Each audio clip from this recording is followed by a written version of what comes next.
مش عارفه ازاي في حد لسه من بره بيشتريه. ده انا هعملهولك في البيت وهيطلع بالجمال اللي انت شايفاه ده، والكميه الحلوه اللي انت شايفاها دي من نص كيلو بس من البانيه. هنعمل احلى بانيه مقرمش وهيطلع معاكي بالشكل اللي انت شايفاه في ايدي ده. احلى والذ واطعم بانيه مقرمش ممكن تعملوه. تعالوا نشوف الطريقه بتاعتنا ونشوف المقادير ونشوف عملنا احلى بانيه مقرمش ازاي. جبت كده بوله، حطيت فيها نص كوبايه من اللبن وحطيت معلقتين من الخل علشان اللبن بتاعي يروب ويطلع معايا بالشكل ده. لو عندكم لبن رايب استعملوه.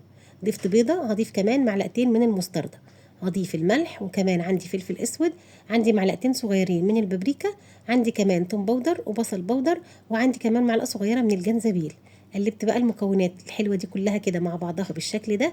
وعايزه اقول لكم ان ريحه التتبيله بجد خطيره، ولا طعمها بقى مع البانيه مش قادره اقول لكم كانت جميله قد ايه. البانيه بتاعي مغسول ومتصفي من الميه كويس جدا. هنزل كده بقطع البانيه في التتبيله. هقلب بقى المكونات كلها مع بعضها، انا عايزه البانيه يشرب كده من التتبيله كويس جدا. بعد ما هقلبه كويس هسيبه بقى في التتبيله دي في التلاجة كده مش اقل من ساعه، ولو قعد كمان اكتر هيبقى طعمه احلى. تعالوا بقى نعمل الكفر الخارجي اللي هنتبل بيه البانيه. عندي كوبايتين من الدقيق، نص كوبايه من النشا، عندي معلقه كبيره من البيكنج باودر، وعندنا ملح، عندنا كمان بابريكا، وعندي توم باودر علشان التتبيله بتاعتي تبقى متبله كده وطعمها حلو. قلبت بقى المكونات كلها مع بعضها كويس جدا، ومحضره عندي بوله فيها ميه حاطه فيها قطع من التلج. طلعت كمان البانيه بتاعي من التلاجة، وده الطبق بتاع الكفر الخارجي.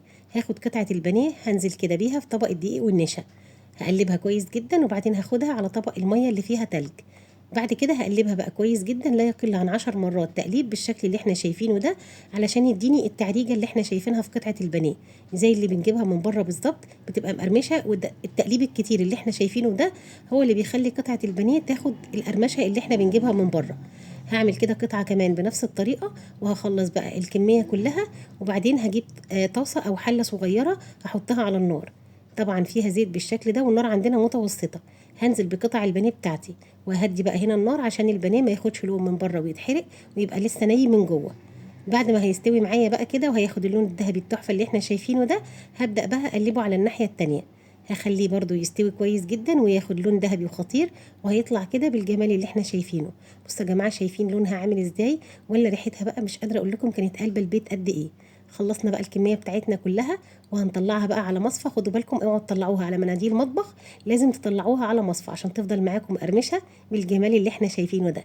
خلصنا كل الكميه بتاعتنا، وحمرنا كمان معاها بطاطس، وعملنا احلى صوص عشان نعمل بقى احلى سندوتشات. بجد عايزه اقول لك انك هتاكلي احلى والذ بانيه مقرمش، بجد مش هتشتروه من بره تاني.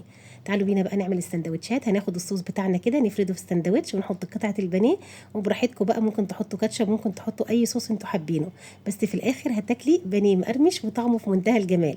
جربيه وقولي لي رايك فيه ايه.